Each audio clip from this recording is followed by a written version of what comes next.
Media को तो अक्कल नहीं है, जो ये कुंभ सुंदरी कौन, आईआईटी के बाबा कौन, माला बेचने वाली कौन। अरे सुंदरियां तो गली गली में पड़ी है, उन सुंदरियों को दिखा के कुंभ के उद्देश्य को विकृत करें, ये मीडिया का काम है क्या? 12 का संबंध इस धरती में जितना पावरफुल है ऐसा किसी संबंध नहीं है। ब्रह्मांड में मुक्ति तत्व माने जाने वाले शिव तत्व के प्ररूप 12 ज्योतिर्लिंग ही है, वहीं से 12 शुरू हो जाता है। ज्योतिर्लिंग कितने हैं भाई? 12। वहीं से 12 शुरू होता है। अब जन्म से 12 का संबंध बेटा, आप ध्यान रखना, 12 का संबंध, 12 एक रहस्यमय ऐसा अंक है जिसका संबंध जन्म से है। ध्यान रखना, 12 दिन होने के बाद ही बच्चे का नामकरण होता है।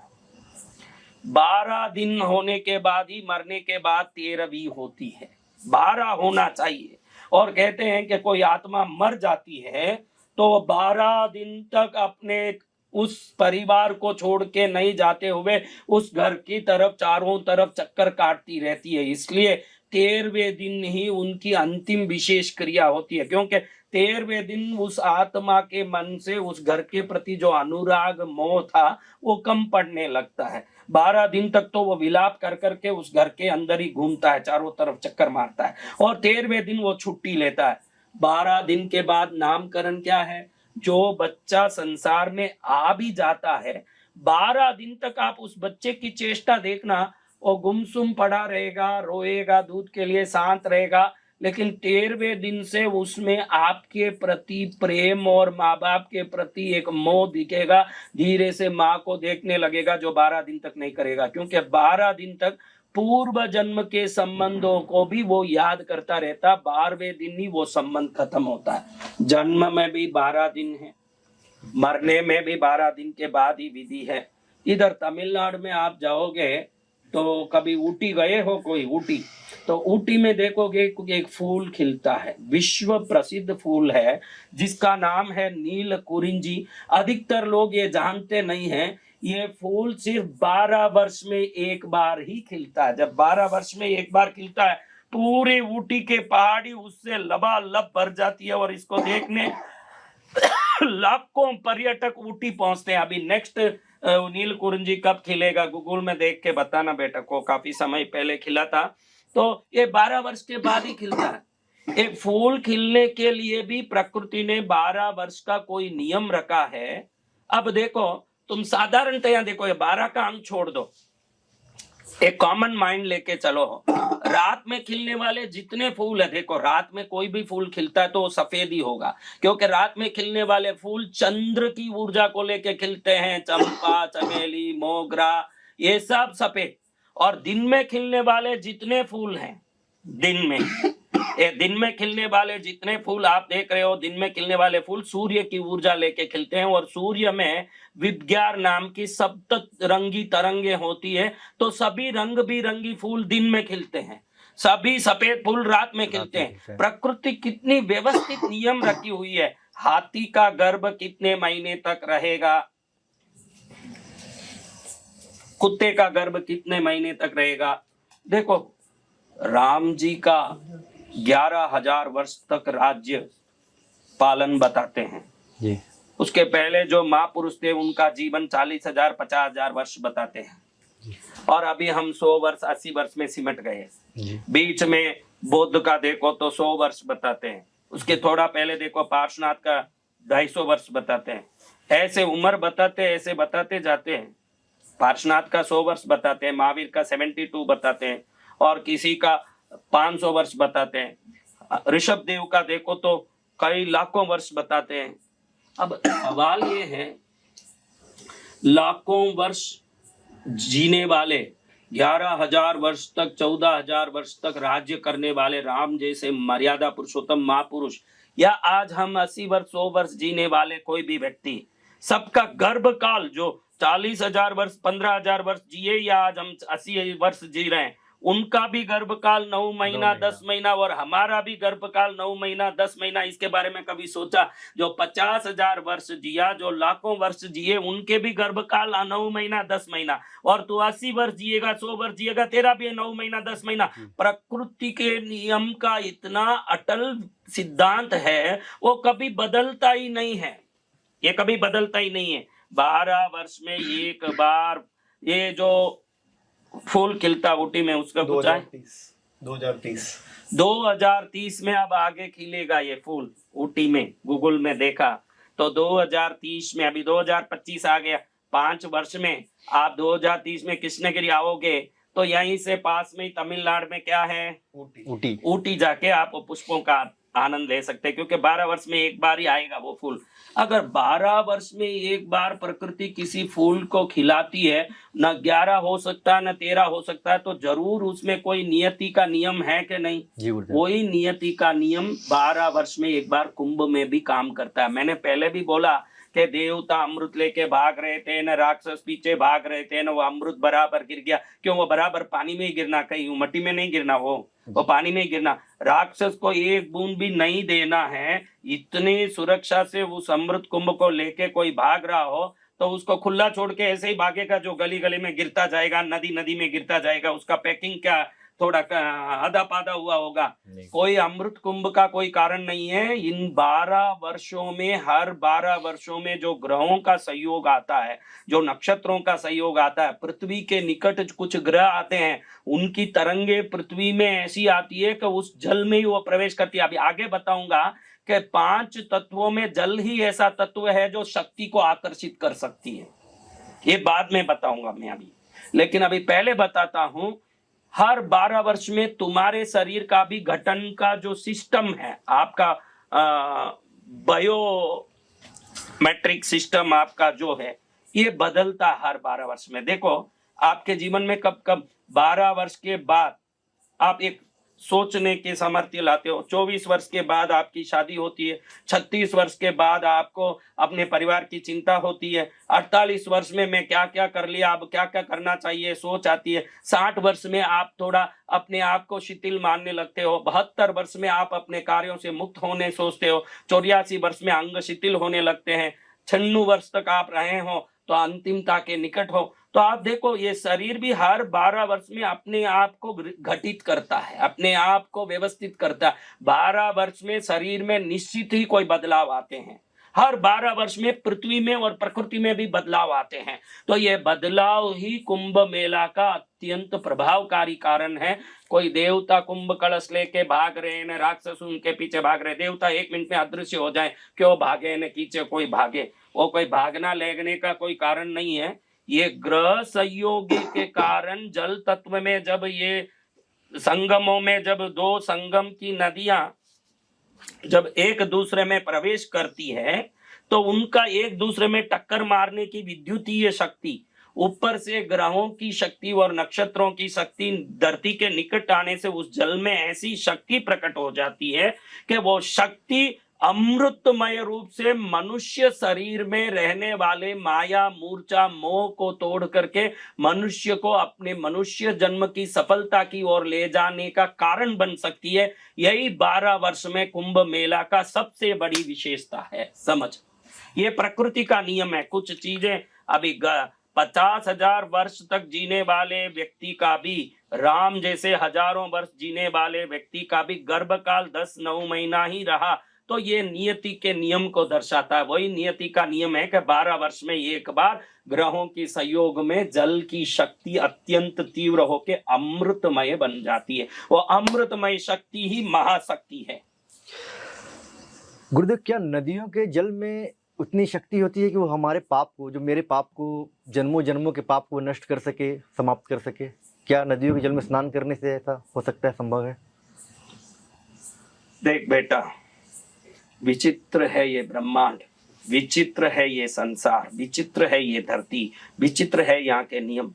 देखो, कोई नहीं सोचा होगा, अपने शरीर में 72% जल है। अपने शरीर में वो जल खून के रूप में हमारे शरीर में है, 72%। और पृथ्वी में भी 72% ही जल है। इसी को हम कहते हैं, जो अंड में है वही पिंड में है। क्या कहते हैं हम, जो अंड अंड में यानी पिंड। ब्रह्मांड, जो अंड में है वही पिंड में है। पिंड में है। 72% वहां बाहर जल है, 72% हमारे शरीर में जल है। हमारा भेजा पूरा एक मांस का गोला है ब्रेन, वो ये ब्रेन पूरा जल से भरा हुआ, मात्र उसमें हड्डी नहीं है ब्रेन में, खाली मांस का गोला। किससे भरा है? पानी से, पानी तत्व से। अब तुमको एक बात बताऊंगा मैं कि ये जल में हम स्नान करते हैं तो कई लोगों को ये तो पता है कि जल ही जीवन है, कई लोगों को ये पता है कि जल ही जीवन है भाई, सब कहते हैं वाटर इज लाइफ।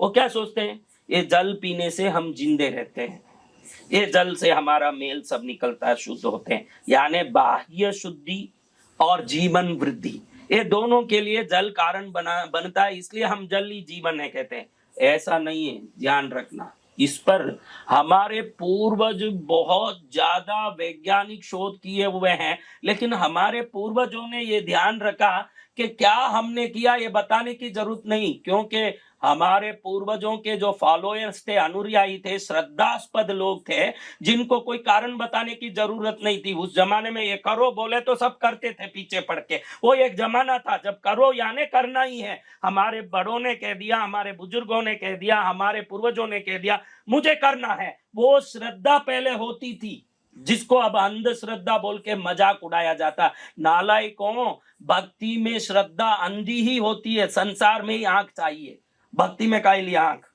भक्ति तो अंधे धुंध करने से ही फायदा है, क्योंकि ईश्वर के प्रति क्या आंख लगाएगा जिसने तुझे आंख दे के भेजा इस संसार में। लेकिन हमारे पूर्वज जितने कर्म करते आए, कांड करते आए, आज के युवा उसके लिए सवाल उठाते हैं कि ये क्यों किया जाता है, वो क्या जरूरी है, इसको करने से क्या फायदा है। तो हमारे पूर्वज कुछ भी करते थे तो उसका कारण बताना जरूरी नहीं समझते थे।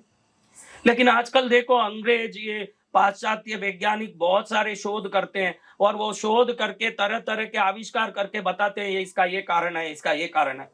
जापान में एक वैज्ञानिक हुआ है, उसका नाम है मजारू इमोटो। उसका आप गूगल में सर्च कर सकते हैं, नाम मजारू इमोटो।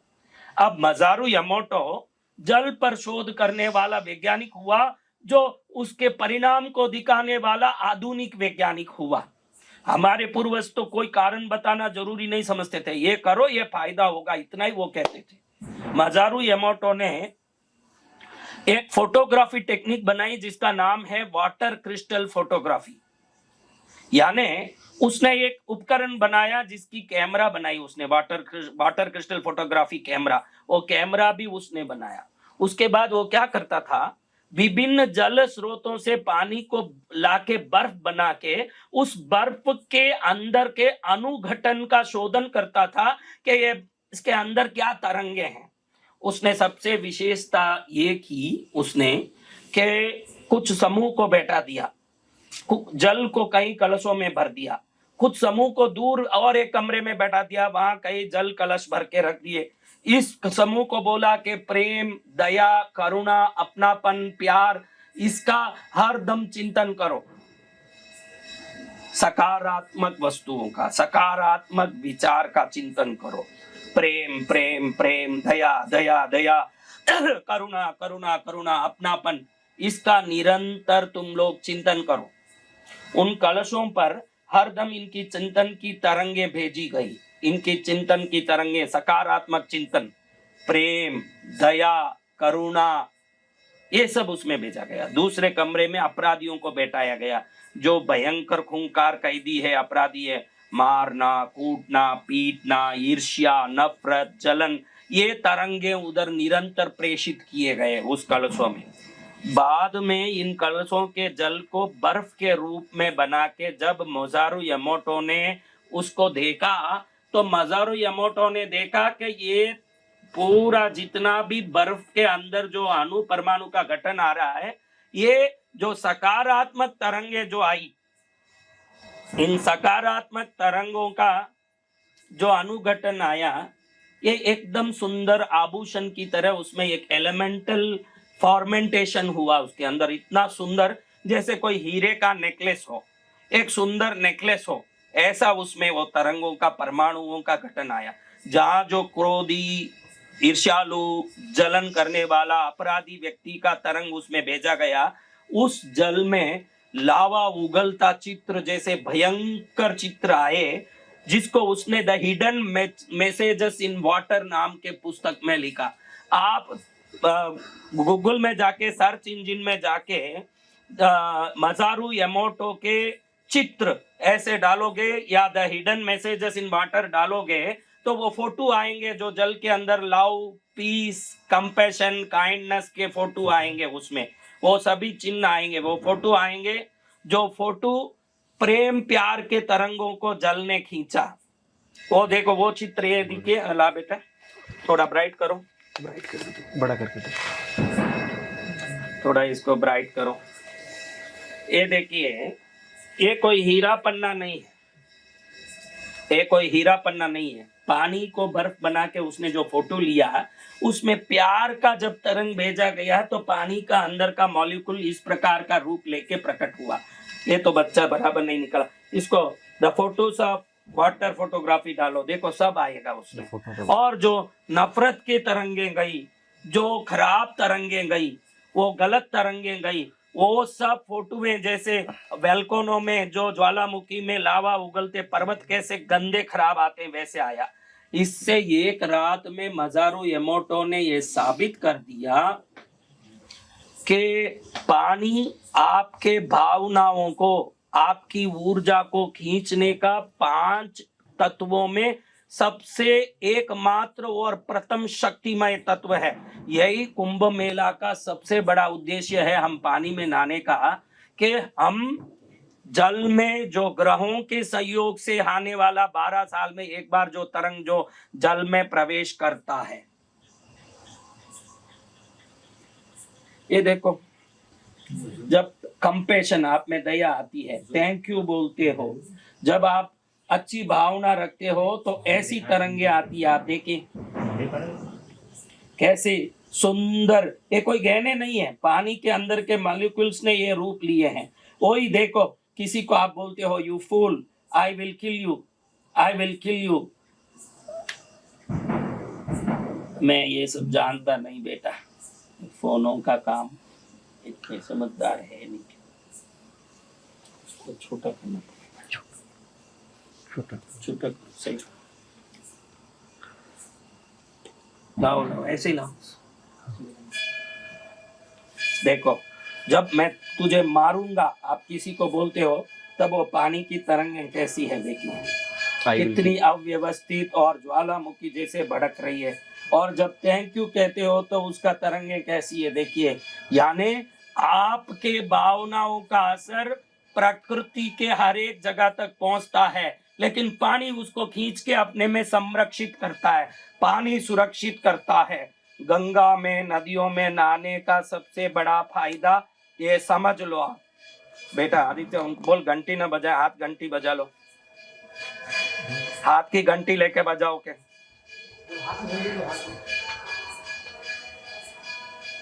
देख रहे हो पानी का ये फायदा।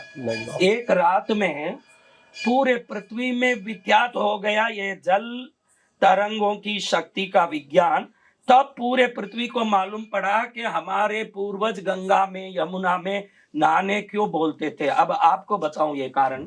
नर्मदा की परिक्रमा का 2000 किलोमीटर जितनी रास्ता हो, गंगा जहां से निकल के आ रही है गोमुख से, गंगा सागर में जाके समाप्त होती है, इतने लंबे 7000 किलोमीटर जितना उसका रास्ता हो।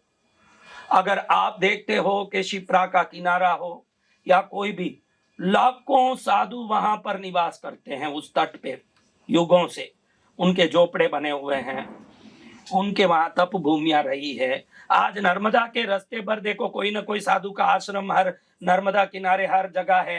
गंगा किनारे गौमुख हिमालय से लेके लास्ट तक आओ, किनारे किनारे लग के सभी साधुओं के ही आश्रम दिख के आएंगे तेरे को, सभी साधु ही दिख के आएंगे। ये साधु क्या करते हैं? पहले साधु निस्वार्थ हैं, साधु संसार छोड़े हुए हैं, संसार का कल्याण हो ये भावना रखते हैं। अगर मजारू यमोटो के रिसर्च के अनुसार पानी शक्ति को आकर्षित करता, अपने में जैसी शक्ति भेजते हो वैसे आकर्षित करके दूसरों में पहुंचाने के सामर्थ्य रखता है, तो इतने करोड़ साधुओं का जो तप की शक्ति, मंत्र जाप की शक्ति, व्रत की शक्ति, पूजा की शक्ति, उनके मन की प्रेम की शक्ति, विश्व कल्याण की भावना, ये सब पहुंच पहुंच के वो नदी की जल में कितनी शक्ति आ गई होगी। अब ये शक्ति में ग्रह की शक्ति, विशेष पर्वों में होने वाले ग्रह परिवर्तनों के कारण आने वाले, नक्षत्रों के कारण आने वाली विद्युतीय शक्ति और नदियों के एक दूसरों में संगमित होने की घर्षण की विद्युतीय शक्ति, इतनी शक्तियां एकत्रित हो एक जल में और हम डुबकी लगाए हैं तो जरूर अंधे को बटोर मिली जैसी बात ही है। ये बहुत बड़ी बात है। तो ये जल ऐसा काम करता है बेटा। मज़ारू एमोटो ने इसको प्रूव कर दिया। हमारे भारतीय, हमारे पूर्वज ये जरूरी नहीं समझते, हमारे ऋषि मुनि जरूरी नहीं समझते कि ये सब प्रूव करना, एक एक का कारण बताना, क्योंकि आज का जमाना सवाल परक जमाना है। इसलिए सवाल परक जमाने में जवाब परक होना जरूरी हो गया। लेकिन हमारे पूर्वजों के अनुयायी तो विश्वासी लोग थे, हमारे बड़ों ने कह दिया तो करना है, तो ये करते करते आए, वही कुंभ मेला का अनुष्ठान है। गुरुदेव, कुंभ स्नान में सर्वप्रथम साधु संतों को ही स्नान करने क्यों दिया जाता है? और उनमें भी हम देखते हैं कि विशेष अखाड़ों को क्रमशः स्नान करने का लाभ दिया जाता है, जो बारी बारी से स्नान करते और हैं। एक सवाल है तो पूछ लो साथ में जी। और गुरुदेव, जैसे कि हम देख रहे हैं कि नागा साधु जो लाखों की संख्या में कुंभ के स्नान में आते हैं, कुंभ स्नान में दिखते हैं, हमें कुंभ पर्व में दिखते हैं, परंतु कुंभ पर्व समाप्ति के पश्चात वो अचानक से विलुप्त हो जाते हैं, जो कि हम देखते नहीं है। उतने साधु संत नागा बाबा कहाँ चले जाते हैं? पहला सवाल क्या था इससे पहले का? जी गुरुदेव, कुंभ स्नान में सर्वप्रथम साधु संतों को कुंभ स्नान में सर्वप्रथम साधु संतों को ही क्यों प्रथम स्नान दिया जाता है? वो भी क्रमशः अखाड़ों को, बाद में ही साधारण मनुष्य स्नान करता है। और नागा साहब बाबा आते हैं और कहाँ विलुप्त हो जाते हैं। जी गुरुदेव, अब तुम एक परमहंस योगानंद जी का एक पुस्तक पढ़ोगे, ऑटोबायोग्राफी ऑफ ए योगी। उस पुस्तक में परमहंस योगानंद जी बहुत सुंदर रूप से लिखते हैं कि उनके गुरु युक्तेश्वर गिरी के गुरु श्यामाचरण लाड़ी जी मासी बाबा कुंभ में ही 2000, वही प्रयाग के इसी कुंभ में ही पहले 2000 वर्ष से जीवित अमर महायोगी महाअवतार बाबा का दर्शन किए थे। और परमहंस योगानंद जी ने यह भी लिखा है उसी पुस्तक में, आज भी हर कुंभ में अदृश्य रूप से महाअवतार बाबा अवश्य आते हैं और कुंभ में स्नान करके वो निकलते हैं वहां से। और वहीं पर श्यामाचरण लाड़ी जी ने आज से 200 वर्ष पहले दर्शन भी किया था। ये बात वो लिखते हैं और हर बार वो आते हैं, ये भी लिखते हैं। अब देखो, जो 2000 वर्ष से जीवित हैं वो अमर हैं, कायाकल्पी सिद्ध पुरुष हैं, उनको क्या जरूरत अब कुंभ में डुबकी लगाने का? अभी कौन सी सिद्धि बाकी है? क्या कोई चीज बाकी है? किस लिए आते हैं? विश्व कल्याण की भावना है। नागा बाबा कहाँ से प्रकट होके आते हैं? जिनको संसार पसंद नहीं, संसार का आरंभ समारंभ पसंद नहीं, संसार का आडंबर पसंद नहीं, इसलिए तो सब कुछ छोड़ के बबूती रमा के कई जंगलों में पड़े हैं। उसके बाद कुंभ में क्यों आना? उनको वहीं कोई मैन्युफैक्चरिंग ब्रांड का कोई एडवर्टाइजमेंट कर रहे हैं कि अपना कोई नया प्रोडक्ट बनाए हुए हैं जिसका वहां कोई प्रोडक्ट का सेल हो जाए, इसके लिए मार्केटिंग कर रहे हैं। वो नागा बाबा हो, अखाड़े के सभी संत हो, मनुष्य कल्याण मात्र को उद्देश्य में लेके कुंभ में आते हैं। कुंभ की परंपरा रही है और मैंने बताया कि मज़ारू एमोटो ने यह साबित कर दिया कि जल भावनाओं के, तपों के, व्रतों के, पूजा के तरंगों को अपने में लेके आगे कोई आता है तो उसको देने का सामर्थ्य रखता है। यानी जल एक बेस्ट इलेक्ट्रिक कंडक्टर है। सही मायने से कहा जाओ तो जल ऊर्जा को एक से लेके दूसरे में परिवर्तित करने का सबसे बड़ा सुंदर स्रोत है, सीधी बात है। तो महाअवतार बाबा जैसे 2000 वर्ष से जीवित अनेकों सैकड़ों महापुरुष जो आपके आंख में भी नहीं दिखेंगे, जो आकाश से ही उतरते हैं। आप जाओ गिरनार में, जूनागढ़ में, एक वर्ष में एक बार जल कुंड का स्नान होता है। आज भी जाओ, वो साधु वो जल में अंदर घुसते हैं, कभी वापस बाहर ही नहीं निकलते, अंदर से गायब हो जाते हैं। वैसे आज भी होता है जूनागढ़ में, वो वापस बाहर नहीं, वो घुसते सब देख सकते हैं, उनका निकलते कोई नहीं देखता। वो डुबकी लगाए और अंदर से गायब। ऐसे साधु वहां क्यों आते हैं? अरे मेरी तप की शक्ति, मेरी तपस्या की शक्ति, मेरी ये व्रत की शक्ति, मेरे लोक कल्याण भावना की शक्ति इस जल में प्रवेश करें, ताकि उस जल में आगे प्रवेश करने वाले से मनुष्य मात्र को मेरी ऊर्जा से उसके सभी दुखों से मुक्ति मिले, उसको सभी कष्टों से मुक्ति मिले, उसको सभी प्रकार के संकटों से मुक्ति मिले। ये कितनी बड़ी अहेतु की कृपा है इन संतों की। उसी क्रम से नागा बाबा से लेके अखाड़ों का क्रम रखा गया है। वो क्रम से सभी साधु अपनी तप की ऊर्जा वो जाके वहां लेते हैं। ये तो बहुत कम मात्रा है, वैसा कुछ होना नहीं है। वो जाके उस जल को कुछ देते हैं, यही निश्चित बात है जिसको साधारण मानस समझता नहीं, और मीडिया या कोई भी वीडियो में इसके बारे में बताया नहीं जाता। लोगों को लगे कि हम भी नारे हैं, बाबा भी नारे। अरे बाबा नारे हैं तेरा कल्याण करने, तू नारा है बाबा का कल्याण भरा उस जल की शक्ति को प्राप्त करने।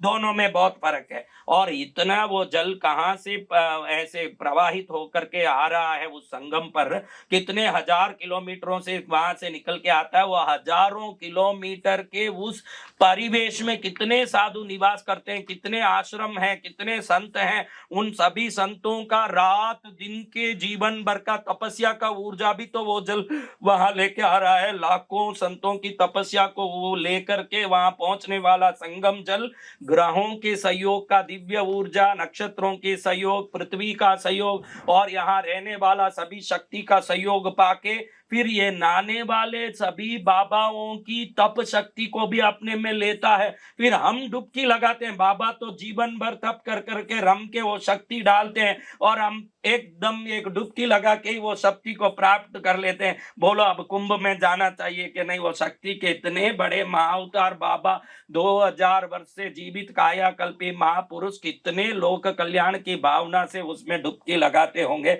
ऐसे कितने महापुरुष वहां आते होंगे। इनका तो उल्लेख परमहंस योगानंद जी ने कर दिया, इसलिए हम जानते हैं। नहीं उल्लेख किए हुए लाखों ऐसे दिव्य पुरुष होंगे, कायाकल्पी सिद्ध पुरुष होंगे, महापुरुष होंगे, अदृश्य होने वाले पुरुष होंगे जो आते होंगे। उनके अलावा हजारों लाखों साधु तो अपने आंख के सामने ही डुबकी लगा रहे हैं, जो तपस्वी हैं, महापुरुष हैं। मीडिया को तो अक्कल नहीं है, जो ये कुंभ सुंदरी कौन, आईआईटी के बाबा कौन, माला बेचने वाली कौन। अरे उस बात को बताओ जहां शंकराचार्यों बैठ के उपदेश दे रहे हैं, उस बात को बताओ जहां जगह जगह पर अनुष्ठान और यज्ञ हो रहा है, वो बताओ जहां इस्कॉन जैसे बड़े बड़े संस्थाएं लाखों लोगों को पेट भर के अन्नदान करके कुंभ के उद्देश्य को सार्थक कर रहा है। उसको छोड़ के माला बेचने वाली के पीछे पड़े हो, उसको छोड़ के आईआईटी के कोई एक बाबा आ गया पूरे उसके पीछे पड़े हो। अरे कुंभ तो लाखों साधुओं से भरा है। उनके तप को, उनके त्याग को, उनकी चरित्र को, उनके अनुष्ठान विधि की शक्ति को,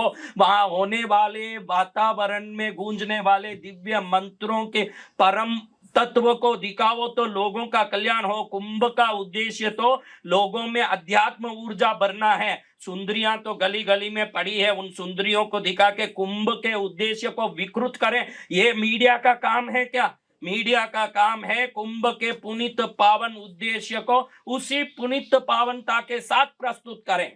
किसी सुंदरी को दिखा के युवा वर्ग में विकार भरने, सभी विकार से मुक्त होने के लिए कुंभ पर्व का आयोजन किया गया है। वहां इन सुंदरियों को दिखा दिखा के सुंदरता का प्रदर्शन करके, शरीर का अवधारणा प्रकट करके तुम लोग विकार उत्पन्न करते हो।